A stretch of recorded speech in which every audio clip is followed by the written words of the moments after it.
வணக்கம். நான் தான் உங்கள் லவ் குரு வரேன். இன்னும் நான் இப்போ லவ் பற்றி தான் இன்றைக்கி புழக்க போகிறேன். களமிட்டு லவ் புழக்கப்படுகிறது அப்படின்ற மாரி.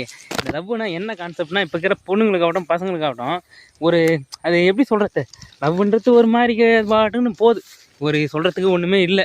அது வந்து இப்போ ஜென்ரேஷன் வந்து உனக்கு வந்து ஒரு பார்ட்னர், உனக்கு பார்ட்னரு லைஃப் பார்ட்னராக இருக்காங்கன்னா வச்சுக்க, அது வந்து ஒரு பொண்ணாகட்டும் ஒரு பையனாகட்டும், அந்த பொண்ணு வந்து உன்னால் ஃப்ரீடமாக ஒரு நாளைக்கு எங்கன்னா வெளியே விட முடியல. உனக்கு வந்து ஒரு பயமாகவே இருக்குது. அவன் வந்து எதனா தப்பு பண்ணுறானோ, இல்லை அந்த பொண்ணு வந்து எதனா தப்பு பண்ணுறோமோ அப்படின்னு ஃப்ரீடமாக விட முடியல, உனக்கு பயமாகவே இருக்குன்னா, ஸோ இது வந்து ராங். உனக்கு அவங்க ராங், அவங்களுக்கு உனக்கு ராங் அப்படின்ற மாதிரி தான். இது உண்மை தான். அது வந்து இல்லைன்னா சொல்லலை. இப்போ வந்து உன்னால் ஒரு 2 நாள் அவங்கள ஃப்ரீயாக விட முடியுமா?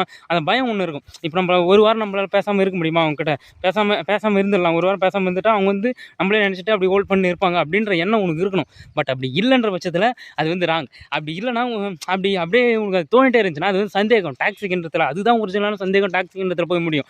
ஸோ அந்த மாதிரிலாம் இருக்கக்கூடாது. நம்பிக்கை இருக்கணும். 1 மந்த் ஆனாலும் எனக்காக நிற்பாங்கடா அப்படின்ற மாதிரி இருந்தால் தான் அது ஒரிஜினல் லவ். அது பொண்ணாகட்டும் பையனாகட்டும். இப்போ வந்து இந்த மாதிரி லவ்லாம் நீங்கள் வந்து அவாய்ட் பண்ணிடுறது தான் என்னை பொறுத்த வரைக்கும் நல்லது. உனக்கான லவ் இது இல்லை, உனக்கான லைஃப் இது இல்லைன்ட்டு விளைக்கணும். என்னை பொறுத்த வரைக்கும் கேட்டால் இதுமாரி தான். எனக்கு இப்போ அந்த பொண்ணு வந்து ஒரு பொண்ணு வந்து இந்த மாதிரி பண்ணிருக்கு, உன்கிட்ட பேசாமல் இன்னும் 10 பசங்கிட்ட பேசிட்டு இருக்குன்னா அது கான்டாக்ட் வச்சுட்டு இருக்கனாகவே எப்படி சொல்கிறது, நீ அன்பு தேடி தான் அங்கே இருக்க. உனக்கான அன்பு அங்கே கிடைக்காது, வேற ஒருத்தவங்களுக்கு கிடைக்கும்.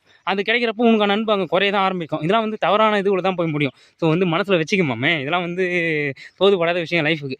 ஸோ புரிஞ்சு நடந்துக்க. உனக்கு அங்கே டெய்லி பயமாக இருக்கும், டெய்லி உன்னோட லைஃபே ஸ்டக்காகி போய் நிற்கும்.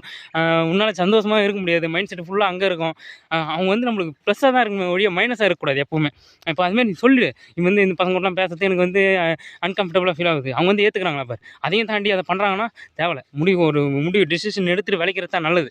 அதே தான் ஒரு பொண்ணுங்களுக்கு சொல்கிறேன். ஒரு பையன் வந்து நீ வந்து சொல்லி கேட்காத, அவன் ஒரு 10 பொண்ணுங்கிட்ட பேசுகிறான், 5 பொண்ணுங்கிட்ட பேசுகிறான்னா அந்த பையன் உனக்கு தேவையில்ல. அது வந்து தவறாக தான் போய் முடியும். ஸோ வந்து இதெல்லாம் மனசில் வச்சுக்க. எப்படி சொல்கிறது, இதை தாண்டி வேறு என்ன சொல்கிறது?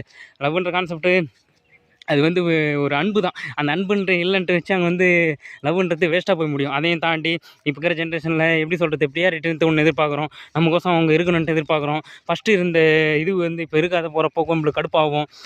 கிடைச்சிட்டுன்ட்டு அதை வந்து உதாசனப்படுத்துவாங்க பாரு. அது வந்து ரொம்ப பெயின்ஃபுல்லாக இருக்கும். ஃபஸ்ட்டு கிடைக்கணுன்றதுக்கோசம் எவ்வளோ எஃபோர்ட் போடுவாங்க. கிடைச்சிட்ட அப்புறம் அதோட அருமை தெரியாத மாதிரி ஒரு மாதிரி இருப்பாங்க. ஸோ அதெல்லாம் வந்து கஷ்டமாக தான் இருக்கும். ஸோ இதெல்லாம் மனசில் வச்சுக்க மாமே. லவ்ன்றது நமக்கு தேவையில்ல. இதை தாண்டி வேறு என்ன மோட்டிவேஷனு, லவ் ஃபெயிலியர் இதெல்லாம் நிறைய இதுக்கப்புறம் இந்த யூடியூப் சேனல் அதெல்லாமும் வரும் நிறைய. முடிஞ்சால் ஃபாலோ பண்ணிக்க மாமே. இன்னும் வேறு எதனா ஒன்றா பார்க்கலாம். Bye, tata.